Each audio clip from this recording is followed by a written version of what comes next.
جو تم چاہو گے اللہ وہ تمہیں عطا فرما دے گا. وَلَكُمْ فِيهَا مَا تَشْتَهِي أَنفُسَكُمْ وَلَكُمْ فِيهَا مَا تَدَّعُونَ. جو مانگو گے جو چاہو گے جنت میں تمہیں اللہ عطا فرما دے گا. یہ ہے جنت.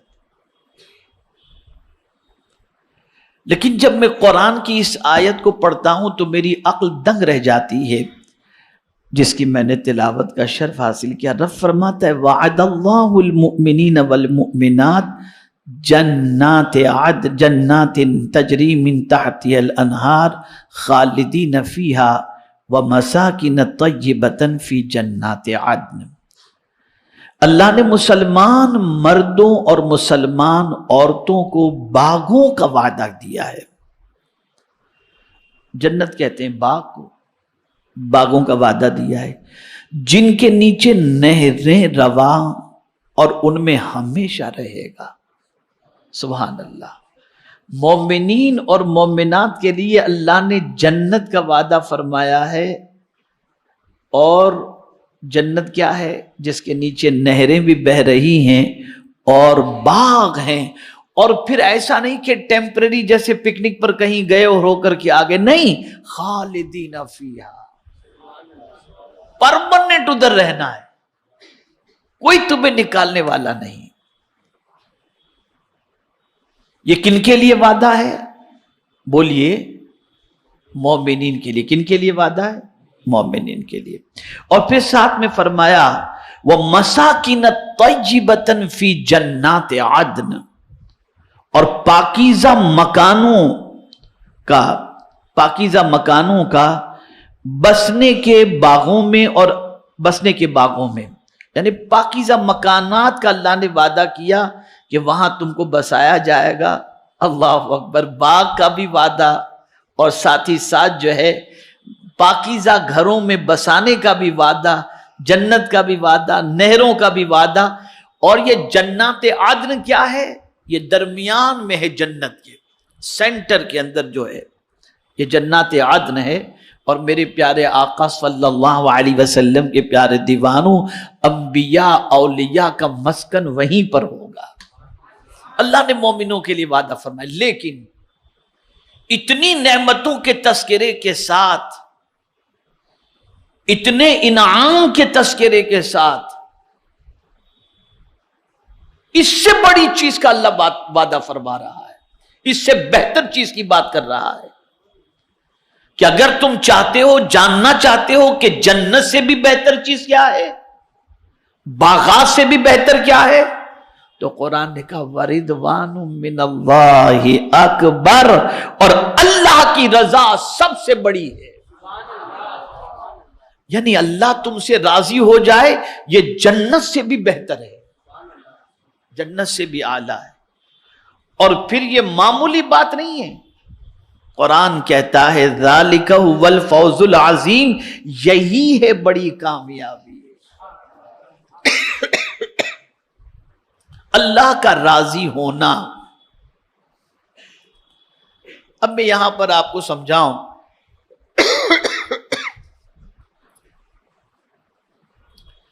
ایک مقام پر نماز کا ذکر اس نے فرمایا،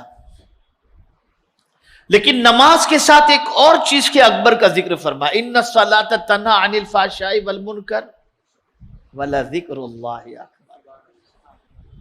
بے شک نماز بے حیائی اور بری باتوں سے روکتی ہے، اور اللہ کا ذکر سب سے بڑا ہے.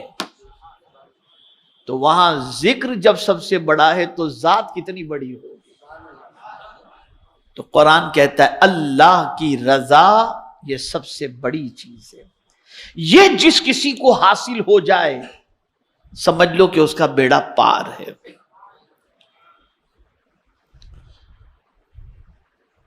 میرے پیارے آقا صلی اللہ علیہ وسلم کے پیارے دیوانوں، تھوڑا سمجھاتا ہوا چلوں. دنیا کے انسانوں کو راضی کرنا ڈیفیکلٹ ہے، جلدی سے راضی نہیں ہوگا. شادی کے موقع پہ آپ دیکھتے ہوں گے ناراض رشتہ دار جلدی سے راضی ہوتے ہی نہیں ہیں، بڑے مسئلے ہوتے ہیں. پیر پکڑو، منت کرو، سماجت کرو، راضی ہی نہیں ہوتے، اور کہتے ہیں دیکھو اب پتہ چلا نا، رو رو کر وسیلوں کے ذریعے، رشتہ داروں کے ذریعے بات پہنچائی جائے، نہیں راضی ہوتے، بہت مشکل ہوتا ہے۔ کسی سیٹ کو راضی کرنا ہے بہت ڈیفیکلٹ ہے، لیکن میرے مولا کی شان بہت عرف و اعلی ہے، اس کو راضی کرنا بہت آسان ہے، بہت آسان ہے اس کو راضی کرنا۔ کیسے وہ راضی ہو جاتا ہے، کیسے راضی ہوتا ہے؟ تو میرے پیارے آقا صلی اللہ تعالی علیہ وسلم کے پیارے دیوانوں، اس کی رضا کا معاملہ یہ ہے کہ تم اس کی اطاعت کرو، فرما برداری کرو، وہ تم سے راضی ہو جائے گا۔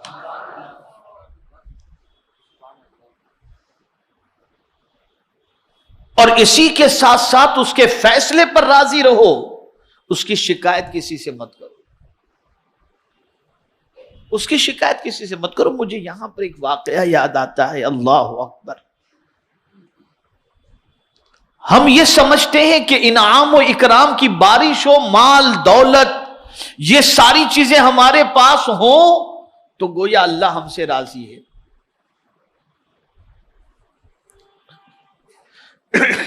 اللہ ہم سے راضی ہے۔ اور کسی کے یہاں غریبی ہے، کسی کے یہاں بیماری ہے، کسی کے یہاں پریشانی ہے، تو ہم یہ سمجھتے ہیں کہ اللہ اس سے ناراض ہے۔ میں سمجھاؤں گا آپ کو، اچھی طرح سمجھ جائیے بات۔ کسی کا بنگلہ، کسی کی کوٹھی، کسی کی گاڑی، کسی کا پیسہ، کسی کے قیمتی لباس دیکھ کر کے ہم سمجھتے ہیں کہ یہ اللہ اس سے راضی ہے، اور کسی مخلوق الحال کو دیکھتے تو منہ لگانے کے لیے تیار نہیں، اور ہم یہ سمجھتے ہیں کہ اللہ اس سے ناراض ہے۔ اب سمجھا دوں میں آپ کو، اگر اس کے پاس دولت ہے اور وہ سجدے کر رہا ہے، اگر اس کے پاس دولت ہے وہ حج کر رہا ہے، اگر اس کے پاس دولت ہے غریبوں میں تقسیم کر رہا ہے، اگر اس کے پاس دولت ہے عاجزی موجود ہے، اگر اس کے پاس دولت ہے تکبر نہیں ہے، اگر اس کے پاس دولت ہے اکڑ کے نہیں چل رہا بلکہ اس دولت کو اللہ کے بتائے ہوئے راستے پر خرچ کر رہا ہے، تو اللہ نے اس کو یہ دولت دی ہے، اللہ اس سے راضی ہے۔ لیکن توجہ چاہوں گا، دولت ہے اور نماز چھٹ رہی ہے، دولت کا استعمال عیاشی میں ہو رہا ہے، دولت ہے اور بدکرداری کے اڈوں پہ آدمی جا رہا ہے، دولت ہے اور تکبر کرتا ہوا دکھائی دیتا ہے، غریب کو حقارت کی نظر سے دیکھتا نظر آتا ہے، تو یہ دولت اس کے لیے نعمت نہیں سزا ہے۔ اس لیے کہ یاد رکھیں، ایک ہی شخص دنیا میں ایسا پیدا ہوا جس نے خدائی کا دعویٰ کیا، اور وہ کون تھا؟ فرعون۔ اسی نے کہا انا ربکم الاعلی، اس کو بھی اللہ نے دولت دی، اس کو بھی اللہ نے دولت دی۔ اور حضرت موسیٰ علیہ السلام جو اللہ کے کلیم ہیں، آپ جانتے ہیں ان کے پاس کیا تھا؟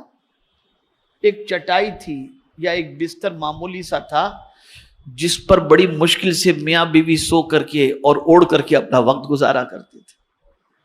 تو کیا موسیٰ کلیم اللہ سے اللہ ناراض تھا؟ فرعون سے راضی نہیں۔ یہ گھٹیا تصور ہٹاؤ کہ جس کے پاس دولت ہوتی ہے اللہ اس سے راضی ہے۔ ہاں، دولت جس کے پاس ہے اور اللہ کے قانون کے مطابق خرچ کرتا ہے تو ٹھیک ہے، اللہ اس سے راضی ہے، اس کو عطا فرمایا۔ حضرت عثمان غنی کے پاس دولت تھی، حضرت عبد الرحمن ابن عوف کے پاس دولت تھی رضی اللہ تعالی عنہما، اللہ راضی تھا ان سے۔ بلکہ حضرت عثمان غنی کے بارے میں تو قربان جائیے آیت کریمہ موجود ہے، اور وہ بھی اللہ کی رضا کے ساتھ، لقد رضی اللہ عن المؤمنین اذ یبایعونک تحت الشجرہ۔